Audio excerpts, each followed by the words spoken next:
സ്നേഹമുള്ളവരെ, കെ.എ. സെബാസ്റ്റ്യൻ്റെ ലത എന്ന പേരിലുള്ള ഒരു ചെറുകഥയുണ്ട്.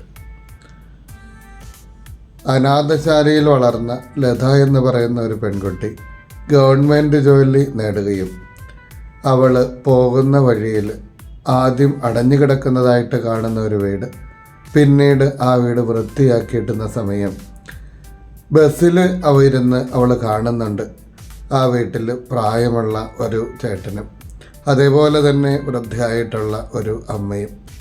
അവരെ കാണണമെന്നുള്ള ആഗ്രഹം.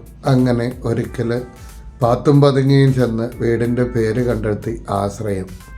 പിന്നീടൊരിക്കൽ അവൾ ഒരു പൊതി പഴവുമൊക്കെ ആയിട്ട് അവിടെ ചെല്ലുന്നു. ആ സമയത്ത് ഈ ചേട്ടൻ പറയുന്ന കാര്യം, മോൾക്ക് എപ്പോഴും ഇവിടെ വരാമല്ലോ, അതിന് പാലും പഴമൊന്നും വേണമെന്നില്ലല്ലോ. ആദ്യമായിട്ടാണ് ഒരു വീട്ടിലേക്ക് സ്വന്തമെന്നുള്ള തരത്തിൽ അവൾ കയറി ചെല്ലുന്നത്. പിന്നീട് അവൾ മനസ്സിലാക്കും ഈ വീട്ടിലെ അപ്പൻ മരണമടഞ്ഞു. അപ്പൻ്റെ മരണത്തിൻ്റെ ചടങ്ങുകളിലെല്ലാം അവൾ പങ്കെടുത്തു. ആ സമയത്ത് അവൾക്ക് വല്ലാതെ മനസ്സിലൊരു ബുദ്ധിമുട്ടുണ്ടാകുന്നുണ്ട്. അവളോട് തന്നെ പറയും, ചില മനുഷ്യരങ്ങനെയാണ്, രക്തബന്ധത്തെക്കാളും വലിയ ബന്ധം സ്നേഹബന്ധം കൊണ്ടുണ്ടാക്കിയെടുക്കും. അവർ പെട്ടെന്ന് നഷ്ടപ്പെട്ടു പോകുമ്പോൾ സഹിക്കാൻ വയ്യ. അതുകൊണ്ടാണല്ലോ താനിപ്പോൾ ഈ രാത്രി മുഴുവനും കരഞ്ഞു കൂട്ടുന്നത്. കുറച്ച് നാളുകൾ കഴിയുമ്പോൾ ആ വീട്ടിലെ അമ്മയും മരണമടയുകയാണ്. ഈ അമ്മയുടെ മരണാനന്തര ചടങ്ങുകളിലൊക്കെ അവൾ പങ്കെടുക്കുന്നുണ്ട്. വന്നവരോടൊക്കെ പറയും ആരാണ് താനെന്ന് ചോദിച്ചവരോടൊക്കെ ഈ അമ്മയുടെ കൂട്ടുകാരിയുടെ മകളാണ്. ആ വഴിയിലൂടെ യാത്ര ചെയ്യാൻ ആരുമില്ലാത്ത വീട്ടിലേക്ക് നോക്കുമ്പോൾ സഹിക്കാൻ വയ്യാത്തത് കൊണ്ട് അവൾ അവിടെ നിന്ന് സ്ഥലം മാറ്റം മേടിച്ച് മറ്റൊരിടത്തേക്ക് പോവുകയാണ്. അതിനു മുൻപേ തന്നെ അവൾ മഠത്തിൽ ചെന്ന് കാര്യങ്ങൾ പറയുന്നു. കരുണ സിസ്റ്റർ അവളുടെ മുഖത്ത് നോക്കുമ്പോഴേ പറയും, മോൾക്ക് എന്താ ബുദ്ധിമുട്ട്? എനിക്ക് ആരുമില്ല അമ്മേ. സിസ്റ്റർ പറയുന്ന കാര്യം ഇതാണ്, പകല് എങ്ങനെയെങ്കിലുമൊക്കെ കടന്നു പോകും, രാത്രിയാകുമ്പോൾ എല്ലാവർക്കും വല്ലാത്തൊരു ഏകാന്തതയാണ്, ഒരു കടലിൻ്റെ നടുവിൽ വന്ന് നിൽക്കുന്നത് പോലെ. ആദ്യത്തെ മനുഷ്യനായിട്ടുള്ള ആദം പുറകോട്ട് തിരിഞ്ഞു നോക്കിയപ്പോഴുണ്ടായ അതേ അനാഥത്വം. നിനക്ക് അമ്മയായിട്ട് ഞാനുണ്ടല്ലോ, തിരുക്കുടുംബമായിട്ട് ഈ വീടുണ്ടല്ലോ, എപ്പോൾ വേണമെങ്കിലും നിനക്കിവിടെ വരാമല്ലോ. അപ്പോഴാണ് ലത പറയുന്നത്, ഞാൻ അങ്ങനെയല്ല, ഞാൻ അനാഥയല്ല, എന്നെയും ഒരു സ്ത്രീ പ്രസവിച്ചതാണ്, എൻ്റെ വയറ്റിലും ഒരു അടയാളമുണ്ട്, ഈ പൊക്കിൾ കൊടിയാണ് ഞാൻ അനാഥയല്ല എന്നുള്ളതിൻ്റെ അടയാളം.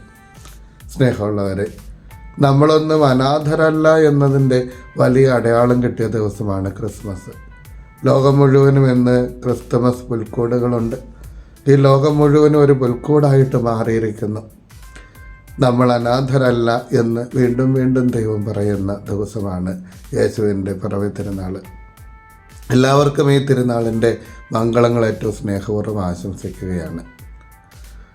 ഒരു അടയാളം ചോദിക്കുന്നുണ്ട് യെശയ്യാ പ്രവാചകൻ്റെ പുസ്തകത്തിൽ 7:14.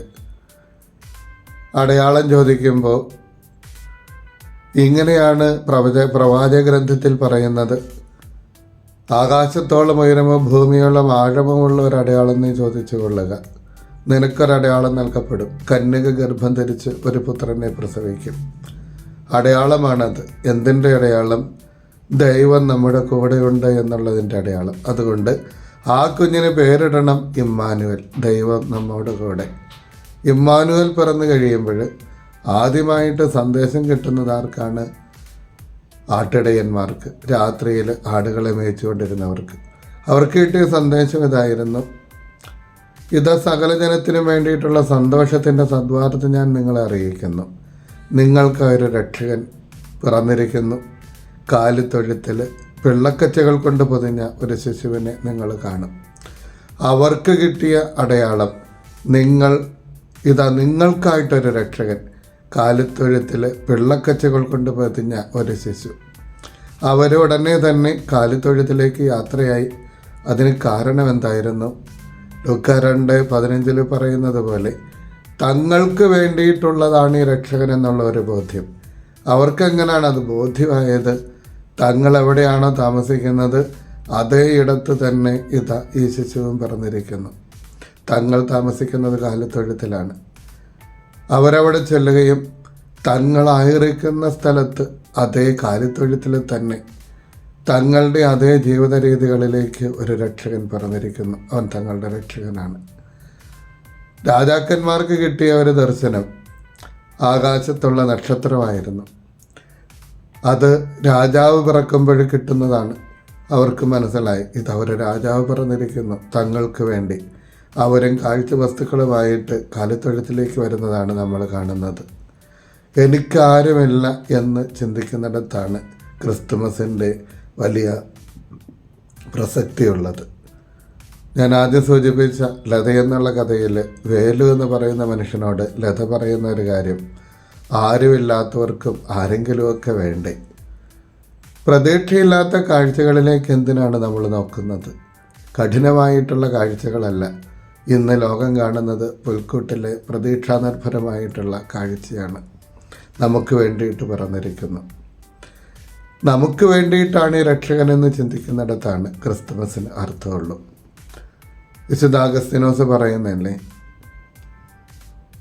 ഞാൻ അങ്ങയെ തേടുകയാണ്, പക്ഷേ ഇത് അങ്ങിൽ വിലയം പ്രാപിക്കുന്നവരെയും എൻ്റെ ഹൃദയം അസ്വസ്ഥമായിരിക്കുന്നു. കഴിഞ്ഞ ദിവസം ഒരു പ്രായമുള്ള അമ്മ പറഞ്ഞ കാര്യം, എല്ലാവർക്കും വേണ്ടി എൻ്റെ നല്ല പ്രായത്തിൽ ഞാൻ ഓടി നടന്നു. മക്കൾക്കൊരു രോഗം വന്നാൽ, ഭർത്താവിനൊരു അസുഖം വരുമ്പോൾ മറ്റുള്ളവരുടെ മുമ്പിൽ കൈ നീട്ടി അവരെ ഞാൻ ആശുപത്രിയിൽ കൊണ്ടുപോയിട്ടുണ്ട്. എനിക്കൊരു രോഗം വന്നപ്പോൾ കൂടെ ആരുമില്ല. നമ്മുടെയൊക്കെയുമുള്ള വലിയ ബുദ്ധിമുട്ട് കൂടെ ആരുമില്ല എന്നുള്ളതാണ്. ഇമ്മാനുവലായിട്ടുള്ള ദൈവം നമ്മുടെ കൂടെ നിൽക്കുന്നവനാണ്, നമുക്ക് വേണ്ടിയിട്ടുള്ളവനാണ് എന്ന് മാത്രമല്ല, അവൻ എല്ലാ കാലത്തും നമ്മളോടൊപ്പം ആയിരിക്കാൻ വേണ്ടിയിട്ടാണ് കാലിത്തൊഴുത്തിൽ പിറക്കുമ്പോൾ അവന് മുന്തിരിയുടെ നിറമുള്ള കണ്ണുകളും അവൻ്റെ ശരീരത്തിന് ഗോതമ്പിൻ്റെ നിറമും ഉണ്ടായത്. അവനിങ്ങനെ അപ്പമായിട്ടും വീഞ്ഞായിട്ടും നമ്മുടെ ഇടയിൽ ദിവ്യകാരണമായിട്ട് വസിക്കുന്നവനാണ്. ഒരിക്കലും അവരവർക്ക് വേണ്ടിയിട്ടുള്ള വെളിച്ചം വിടരാത്ത ഇടങ്ങളുണ്ട്. നിരൂതയുടെ ഒരു കഥയിലിങ്ങനെ പറയുന്നുണ്ട്, രാവേറെയായി എനിക്ക് വേണ്ടിയിട്ടുള്ള താരകം പിറന്നില്ലല്ലോ എന്ന് കരുതുന്ന അങ്ങനെയുള്ളവരുടെ ഇടയിലേക്കാണ് ഇന്ന് ക്രിസ്തു പിറന്നിരിക്കുന്നത്. യേശുവിൻ്റെ ഈ പിറവി തിരുനാൾ അതുകൊണ്ട് തന്നെയും നമുക്ക് സന്തോഷത്തിൻ്റെ വർത്തമാനം തരുന്നു. നമുക്ക് സകല ജനത്തിനും വേണ്ടിയിട്ട് നമുക്ക് ഓരോരുത്തർക്കും വേണ്ടിയിട്ടുള്ള രക്ഷകനാണ് കാലിത്തൊഴുത്തിൽ പിറന്നിരിക്കുന്നത് എന്നുള്ള ഈ ഒരു ചിന്തയോടെ നമുക്ക് ക്രിസ്തുമസ് ആഘോഷിക്കാം. അവൻ നമ്മുടേതാവുമ്പോഴാണ് നമ്മുടെ ജീവിതത്തിൽ ക്രിസ്തുമസ് അർത്ഥമുള്ളതായിട്ട് മാറുന്നത്. ദൈവാനുഗ്രഹിക്കട്ടെ.